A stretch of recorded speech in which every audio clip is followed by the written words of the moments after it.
debat, Capres nomor urut 1 Anies Baswedan menyatakan Indonesia harus berperan aktif di forum internasional. Tak cukup hanya hadir dan jadi penonton. Sementara Capres nomor urut 2 Prabowo Subianto bilang Anies hanya sekedar omon-omon karena Indonesia tak bisa menyuarakan agenda internasional bila dipandang sebelah mata. Seperti yang dilakukan ketika era Bung Karno pada waktu itu, Ali Sastroamidjojo, apa yang dikerjakan? Merangkul semua.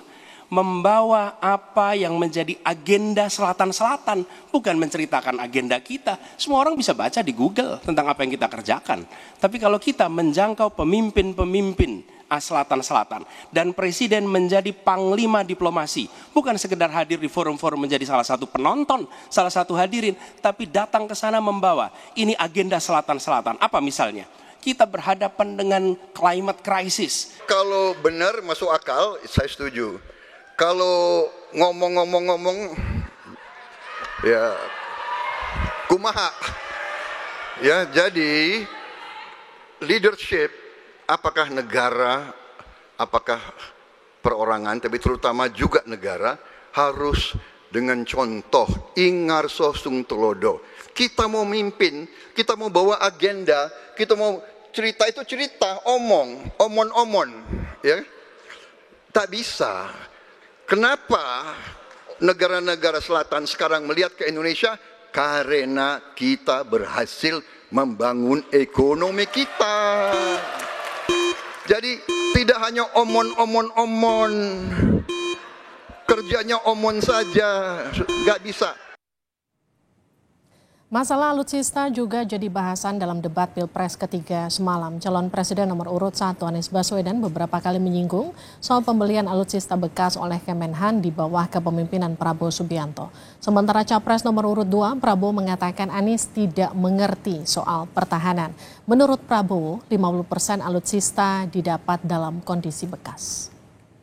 Sebuah ironi, karena itu kita ingin mengembalikan dan 700 triliun anggaran Kementerian Pertahanan tidak bisa mempertahankan itu, justru digunakan untuk membeli alat-alat alutsista yang bekas. Di saat tentara kita lebih dari separuh tidak memiliki rumah dinas. Sementara menterinya punya, menurut Pak Jokowi, punya lebih dari 340 hektar tanah di Republik ini. Ini harus diubah. Dan hutang-hutang yang kita gunakan untuk aktivitas produktif. Jangan hutang itu digunakan untuk kegiatan yang non-produktif. Misalnya, hutang dipakai untuk membeli alutsista bekas oleh Kementerian Pertahanan. Itu bukan sesuatu yang tepat.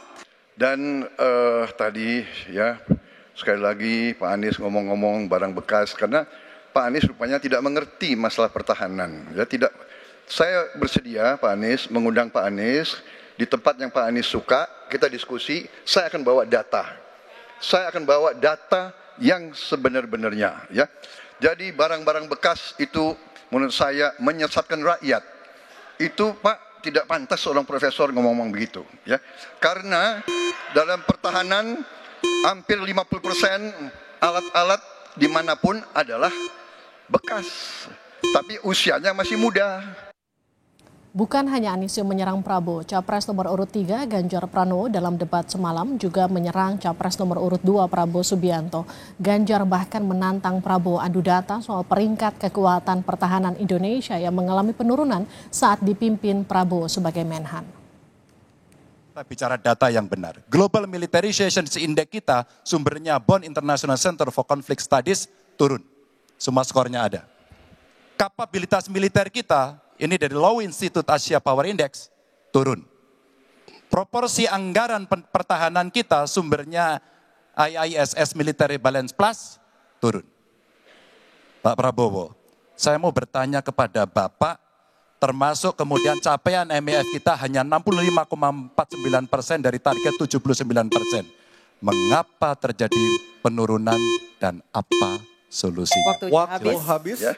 Jadi kita juga masih pakai banyak sampai sekarang pesawat bekas. Jadi banyak data Bapak, mungkin niat Bapak baik, tapi mungkin tim Bapak, staf Bapak itu keliru memberi masukan. Ya. Jadi dalam alat perang, saya katakan bukan baru dan bekas, tapi usianya. usianya. Kalau pesawat flying hours, ya.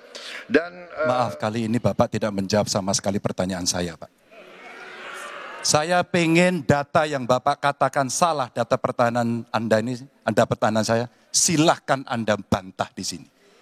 Bapak tidak mampu membantah dan Bapak menjelaskan pesawat bekas. Saya tidak pernah berbicara pesawat bekas dalam pertanyaan saya.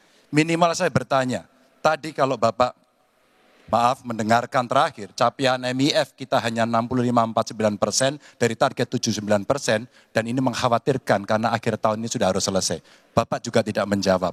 Jadi artinya sebenarnya apa yang Bapak jawab dari seluruh pengelolaan pertahanan yang ada di Indonesia ini? Sungguh-sungguh saya meragukan itu karena data ini kemudian Bapak tidak mampu membantah di sini. Ya, jadi begini, yang Bapak ungkapkan itu saya bisa bantah, waktunya tidak cukup.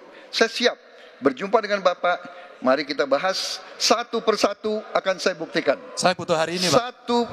Nggak bisa, saya tidak dikasih waktu. Jadi Anda tidak fair, Anda minta saya kasih penjelasan yang begitu rumit, tapi waktu saya terbatas. Jadi saya transparan, saudara. Dan yang saya katakan, kalau kita bicara MEF itu mulai dari berapa periode yang lalu. Ya, kalau kita mau buka-bukaan, Menteri Pertahanan sebelum saya, apakah tidak juga berpengaruh? Juga Menteri Keuangan yang banyak tidak menyetujui disbursement. Jadi mari kita diskusi dengan baik sebagai negarawan dan tidak mencari-cari hal-hal yang keliru.